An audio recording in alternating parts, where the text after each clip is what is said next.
வீரபாண்டிய கட்டபொம்மன். இயற்பெயர் கருத்தையா. இவர் பார்த்திங்கன்னா 1761 பிறக்கிறாரு. பிறகு 1790 பாஞ்சாலங்குறிச்சியோட பாளையக்காரராக பொறுப்பேற்றுக் கொள்ளுகிறாரு. இவர் பார்த்திங்கன்னா பொறுப்பேற்ற பின்னாடி பாளையம் இவரோட கைக்கு வருது. இவரோட தந்தை ஜெகவீரபாண்டிய கட்டபொம்மன். இவரோட முன்னோர்கள் 11ஆம் நூற்றாண்டில் ஆந்திராவிலிருந்து தமிழகத்துக்கு வந்தவர்கள் அப்படின்னு சொல்லி குறிப்பிடப்படுது. இவருடைய தம்பி பார்த்திங்கன்னா ஊமைத்துறை மற்றும் செவத்தையா மற்றும் மனைவி ஜக்கம்மாள். இவரோட அமைச்சர் சிவசுப்பிரமணிய பிள்ளை. இதுதான் பார்த்திங்கன்னா இவங்களோட ஃபேமிலி அண்ட் க்ளோஸ்டு ஒரு நெருங்கிய ஒரு நபரோட டீட்டெயில்ஸ் பார்த்திங்கன்னா. இவர் பதவியேற்கிறதுக்கு முன்னாடியே 1781ஆம் ஆண்டு பாஞ்சாலங்குறிச்சியோட வரி வசூலிக்கும் உரிமையை ஆற்காடு நவாப் ஆங்கிலேயரை கொடுத்துட்றாரு. கிட்டத்தட்ட 9 வருடம் அந்த மாதிரி தான் போயிட்டுருக்கு. 1790 இவர் மன்னராக பொறுப்பேற்ற பின்னாடியும் அதுவே தொடருது பார்த்திங்கன்னா.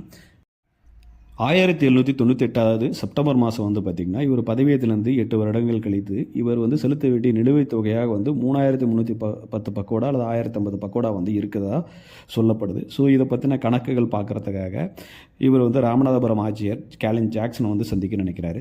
1798 செப்டம்பர் 19ஆம் தேதி பார்த்திங்கன்னா கட்டபொம்மன் சுப்பிரமணியத்தோட பார்த்திங்கன்னா ராமநாதபுரத்தில் ஜாக்சனை சந்திக்கிறாரு. அப்போது அவர் 3 மணி நேரம் நிறுத்தி வைக்கப்படுகிறாரு.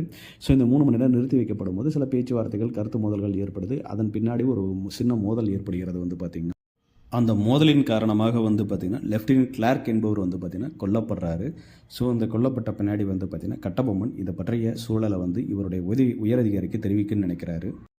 தன்னுடைய அரசியல் ஆலோசகர்கள் அறிவுரைத்தலின்படி பார்த்திங்கன்னா எட்வர்ட் கிளைவுக்கு பார்த்திங்கன்னா இதை பற்றின விரிவான இன்ஃபர்மேஷனை டீட்டெயில் லெட்டர் எழுதுறாரு. அதை படித்த பின்னாடி எட்வர்ட் கிளைவும் பார்த்திங்கன்னா இந்த இன்ஃபர்மேஷனை பற்றி விசாரிக்கிறதுக்கு ஒரு குழு